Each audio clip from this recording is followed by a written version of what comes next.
পাকিস্তান থেকে সরকারিভাবে চাল আমদানি করছে বাংলাদেশের অন্তর্বর্তী সরকার।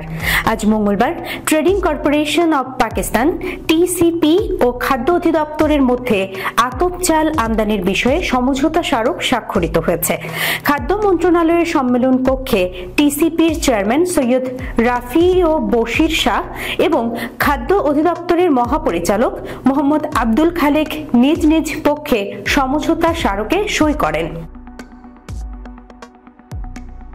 এ বিষয়ে খাদ্য মন্ত্রণালয়ের সংবাদ বিজ্ঞপ্তিতে বলা হয়েছে, দেশের চালের বাজার স্থিতিশীল এবং অর্থনৈতিক ও বাণিজ্য সম্পর্ক বৃদ্ধি ও শক্তিশালী করতে এই সমঝোতা স্মারক এক নতুন দিগন্তের উন্মোচন করবে বলে আশা করা হচ্ছে।